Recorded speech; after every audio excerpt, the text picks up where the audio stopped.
Hi, my name is Todd Leonard. And my name is Herb Montgomery, and we're just talking. You know what I'm going to say next, so just go ahead and do it. For those of you who are unfamiliar with this, maybe you should say it, Todd. For those of you unfamiliar with this show, we each week Todd and I take a moment to have a conversation. Boy, you threw me off. To have a conversation about. I was totally expecting you to give your normal plug, and you didn't do it. Oh, but anyway, Todd and I talk about the upcoming weekend's lectionary reading from the Gospels. Our goal is to talk about those readings in the context of love and inclusion and social justice.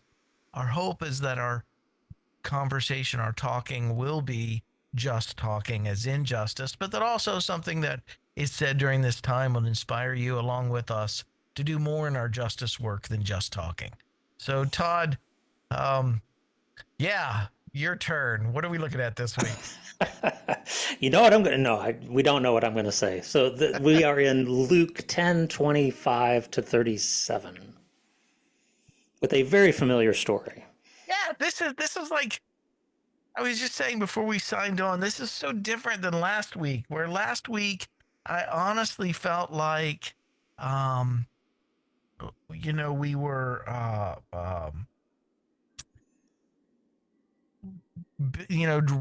wrestling with the passage more, kind of trying to get it to say, something that was Hmm. less harmful than the traditional interpretation. It just felt like Hmm. it required more effort than normal, right? Hmm. This Hmm. week's passage, we don't even have to touch it. Just let it speak for itself. Just give it the stamp of approval and just Yeah, it's one of say, my we favorite agree. stories. Yeah. I mean, Jesus, I mean, well, first of all, I say Jesus, but whoever the author of Luke was, it doesn't show up in, like, the conversation shows up in Mark and in Matthew over, which is the greatest commandment. But Luke is the only one that takes it further and tells the story of the Good Samaritan. The Good Samaritan Hmm. story only appears in Luke, which makes me think something was happening during the time in which Luke was written Hmm. that caused that to be added. You know what I mean? Yeah. But the story's just so rich. It's so good.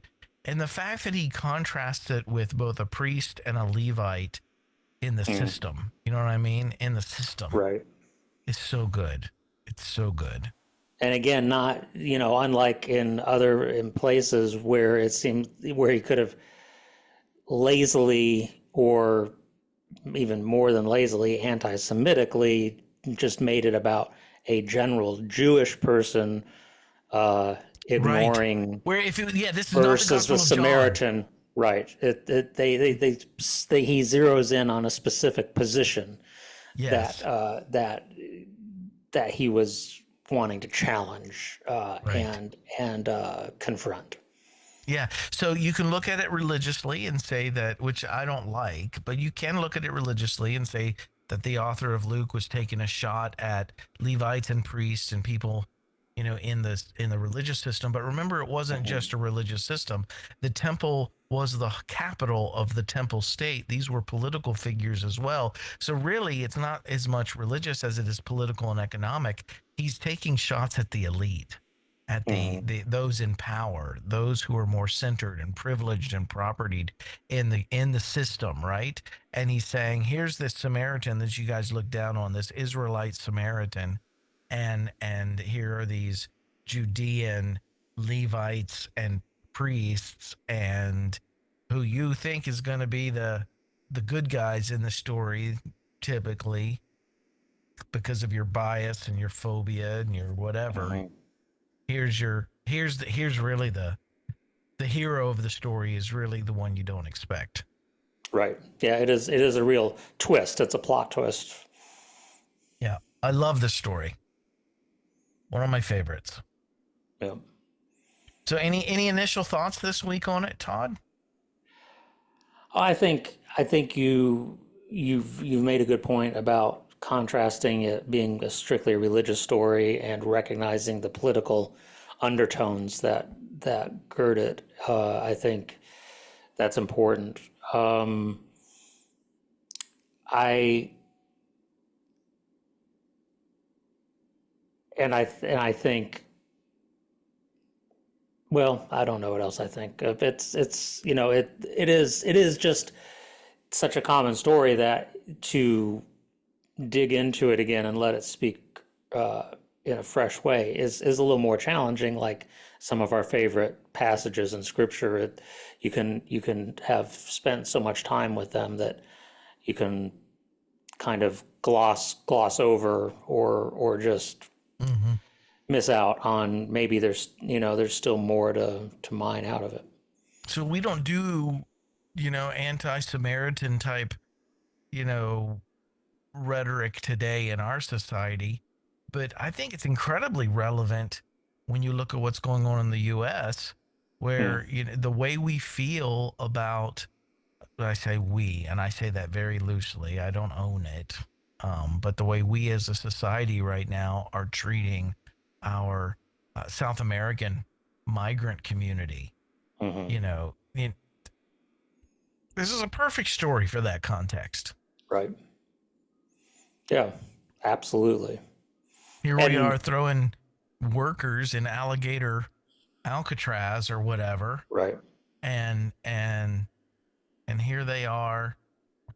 You could tell the story as I mean, again, I could, instead of a Levite and a priest, you could, a congressperson, like a senator, Yep. and maybe just like a Republican, you know what I mean? Hmm. And Hmm. and and they skip by the other side, not wanting to, get Yep. involved. And here Yep. comes the good migrant Hmm. who, and then the question Jesus would ask is, which one was the neighbor here? Yep. Or you could go in all kinds of different directions, but I think it's just so appropriate for what we're dealing with now too. I mean, it's just relevant. That's what I love about this story. It's the exact opposite of last week, where we're working with the text and working with the text. This one just speaks. Yeah. Yeah. And the reality is this isn't even, it's even not a parable that is far fetched from reality, of probably happens again and again, of people in the migrant community, of people of marginalized classes of people who actually are bending over backwards to help Mm-hmm. majority population people in some way or another, showing compassion, showing concern, showing uh, generosity out of their limits. Um, that this is not even just a fanciful tale. It is a real experience that happens again and again across our country, of people who are not the majority, who are not the ones in power, showing up like the Good Samaritan in the Mm-hmm. story. Yeah, Um, Not I that there think. aren't straight white hetero people who are doing that as well, but Right. in this plot twist type of story, there's a whole lot of that going on that is not being. The stories are not being told, put in the press, promoted by government leaders right now. A Mm-hmm. completely different narrative is being portrayed, which is propaganda and fraud. And I'm sure Jesus could have gotten the pushback. Well, not all priests, not all Levites. You know Right, what I mean? You know right, what I mean? Oh, shit. This is one of those. This is one of those right, stories that provokes the defense mechanism. right. Yep. I mean, I'm thinking too. I mean, here, even in my little corner of Appalachia, I'm thinking of our migrant community, and I'm thinking of a couple of relationships that I have with people. Um, this guy from Honduras, who just the most generous, kind. I could see him doing this. He doesn't have a Yep. lot, but I can see him taking the risk to take care of anybody he found in Hmm. these dire straits. You know what I mean? He wouldn't have the money to like pay the whatever the guy gets paid here. He Right. wouldn't, but he would go out of his way to Yep. exhibit that kind of compassion that you're talking about, Todd. Yep. Yeah. Yeah. And It's who's the citizen? I mean, that's the debate today. Well, I mean, that was right. all over the news today. Is the redefinition, JD Vance's redefinition of Mm. citizenship. So you know what I Yeah. mean? That's a great reframing of that question is who instead of asking Who's my which neighbor? yeah, who is my neighbor? It's like who is the citizen? Who Right. is who is Who? the true American? Yeah. Who's really taking care of their civic duty? Who's really reaching Right. out? That's You right. know. No, it's That's right. good. It's good. We don't have to just deal with the migrant question. I've been in Christian settings that were incredibly homophobic and biphobic Yeah. and transphobic. Yeah. And even my own story, I remember my very first time watching a Christian lesbian couple have family worship in Mm. their home, and I just sat there and I thought, "Oh my gosh." These it was totally different than the stereotypical way that I had been raised to view people different than me. I just thought these two ladies are incredibly, they're more devoted Christians than me personally. I mean, Hmm. I was just blown away by their level of fidelity and devotion to Mm. Jesus, and I was just like, I mean, I honestly, I felt like I remember the story in Acts where Peter's like, I just saw that, the Holy Spirit wasn't making a distinction between Right. them and me, and Right. so who am I to make a distinction? Yeah. Is that, I mean, you could do it with that community. You could do, I think of another denomination that I spent some time in that's still in 2025 is not ordaining women to ministry. And I mean, I know the Yeah. Catholic Church is dealing with this too, but well, I mean, not in the same way, but still has that gender inequality in their Hmm. system, right? The systemic Yeah. gender inequality. So I mean, it's not unique to them. It's even in the one of the largest denominations or largest faith Yeah. bodies, faith communities. But anyway, I just think of that. You could talk about women pastors in this context too, and how Yeah. incredibly gifted and and spirit filled that they are. And I mean, you could take this story, this narrative has so many contemporary applications we could make. It's just, you could deal with race. You could deal with race. Right. I mean, Right. you could talk about race with it too, not just gender, not just orientation, not just our migrant crisis that we're creating right now. We could. I'd love to hear what a traditional evangelical pastor how he, and I say he because it would just be a he, Sure. um, It's would probably going to be a he.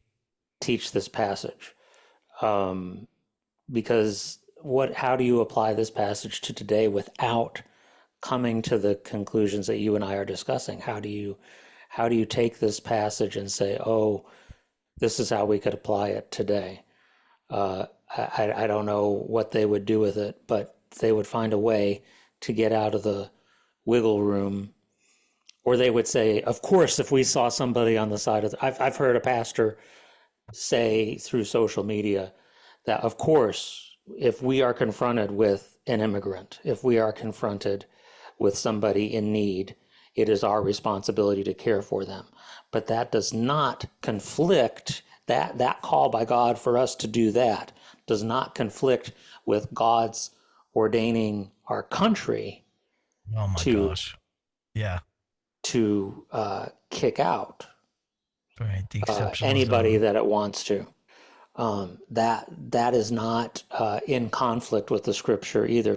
For on a systemic level Yeah. So to how do we get there, Todd, where we're expected to act one way privately, individually in our yeah, personal relations, but we totally feel approved, in creating systems right, that act the exact opposite, and we know that systems do way more damage.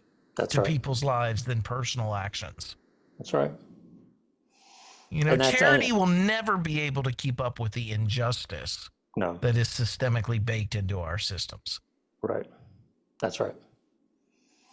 So Yep. how do we do that? I mean, that's Well, and what is again, the this disconnect? goes back. This goes back to the whole individualistic notion of spirituality, and that is to talk about things that are baked in. This is baked into evangelical and some strains of Catholic Christianity. That is, it's a very much an individual piety based Mm-hmm. religion about you getting right with God. You know, So I'm it's called to be generous and hospitable, but God yes, forbid I create a society or a government that is generous and hospitable. not our responsibility because our society is ultimately not going through. It is we are all going to be going to heaven, and so there's this individual piety as practice and preparation for the escape to heaven. And so systems here are all.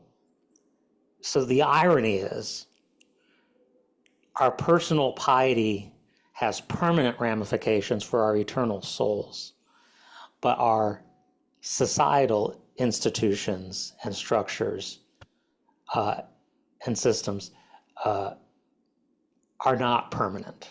So there's that ironic shift when in reality, like you said, it's the systems that have so much more long range impact Oh my gosh, yes. than anything we do individually.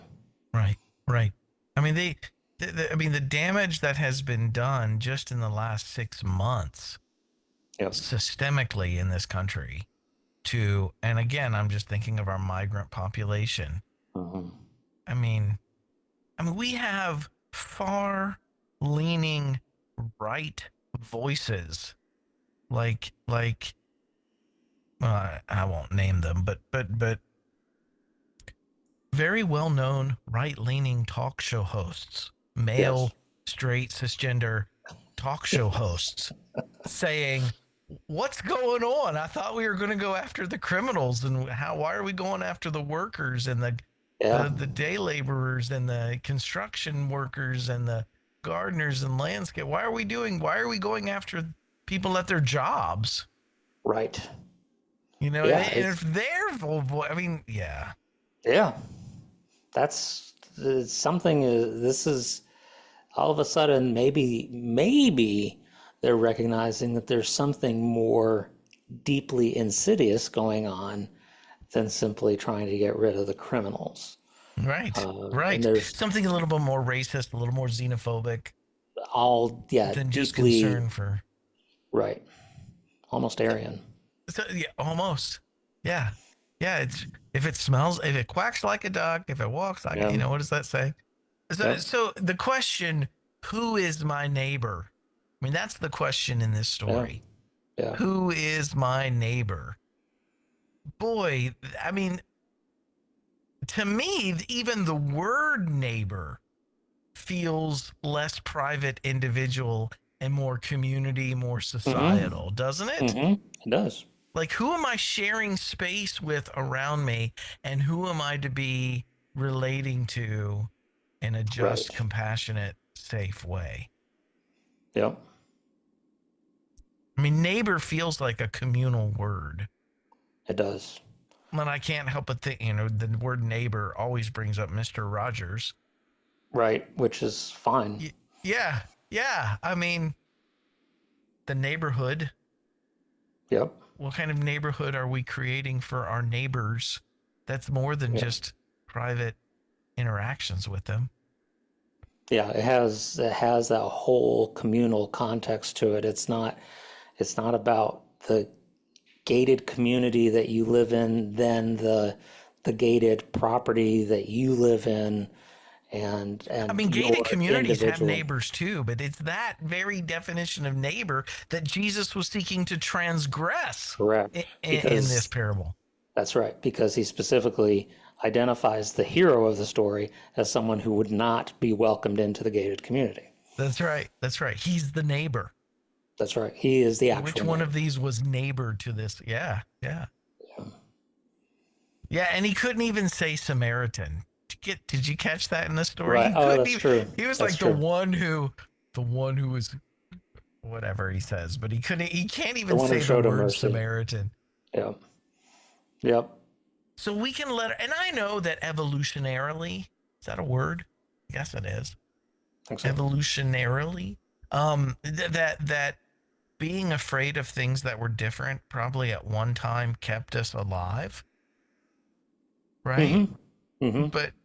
But right now doing that is a cancer. It's going to destroy us as the human race. Right. We've got to grow out of that. We've got to and let instead of our differences, instead of us choosing to have our differences and our diversity as a human race, having those differences inspire us with fear and causing us to create walls and division. Somehow we've got to we've got to transgress is a good word, but we've also got to evolve past that Mm. and transition into embracing our differences, embracing our diversity, and enabling that diversity to make our community stronger, Yeah. not weaker. Right. Yeah, I love how you said that. I love that there's something that that maybe initially was put in as protection, but now is actually working against us.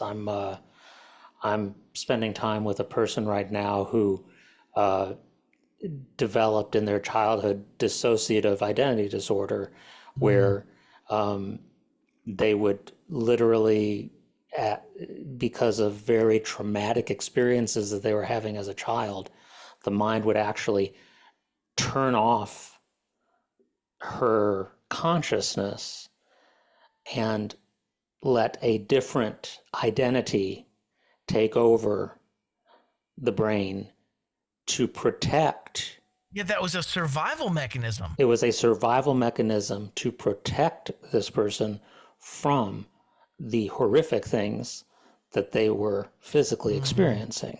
mm, And but then ultimately, once they were free from those traumatic experiences, that dissociative identity continued mhm, and began to be a harmful, uh, chaotic, mhm, uh, and unfruitful experience mhm. for the person as they moved into adulthood.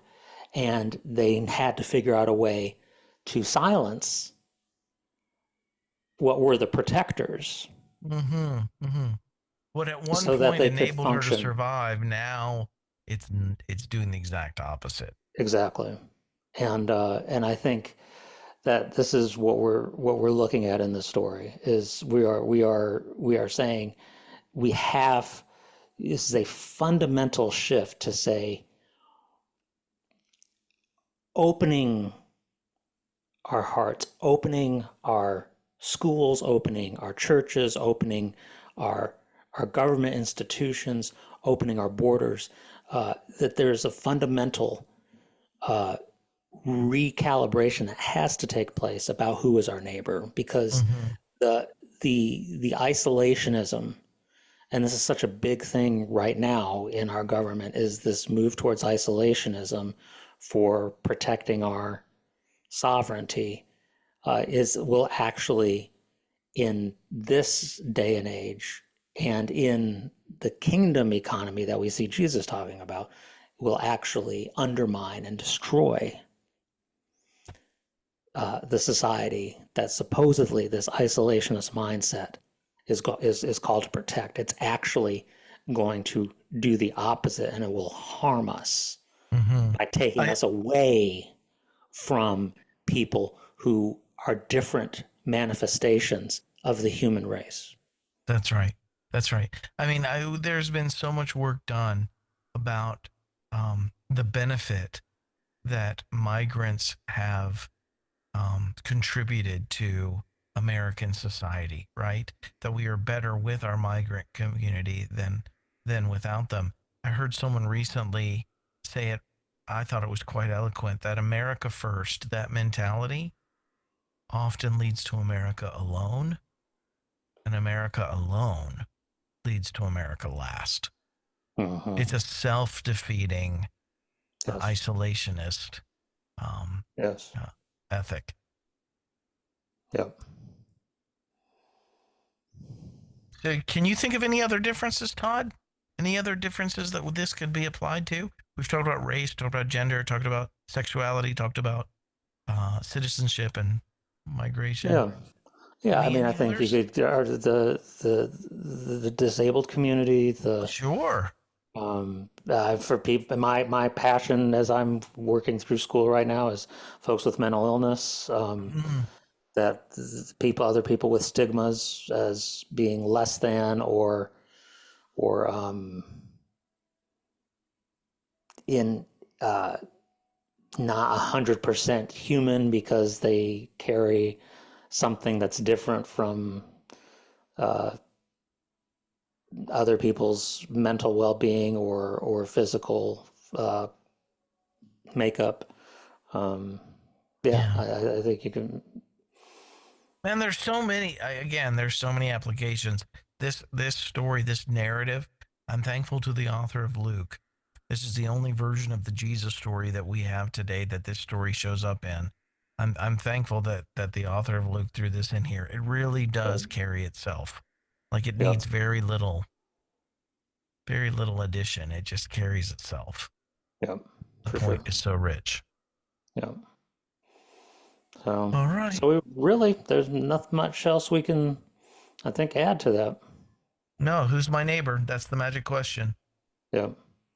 And if you can somehow twist yourself out of seeing, I would say this week, people who have an isolationist view have to work really hard to come up with an alternative reading of this passage. They Mm-hmm. are the ones who have to do the hard work because it is so clear what the ramifications of this are for our society today. Yeah, Jesus's definition of neighbor here is 180 degrees different than our traditional definition of neighbor. Yeah, absolutely. All right. Yeah. Well, tell You us got what's anything happening going on with with. you? Not really. Just continuing on. Visit me at tjlcc.com if I can support you with coaching. Uh, Happy to do that. What about you, Herb?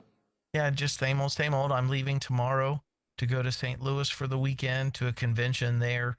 Gonna go, engage in some good trouble in a religious organization there that still needs to grow a little bit. To say it in the most kind way that I can. Still need to grow just a little bit. But yeah, Needs to become a little more neighborly.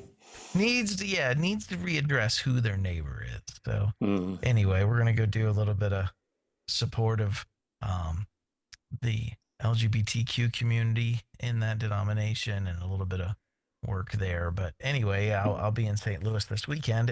For those of you who are unfamiliar with Renewed Heart Ministries, you can check us out at renewedheartministries.com.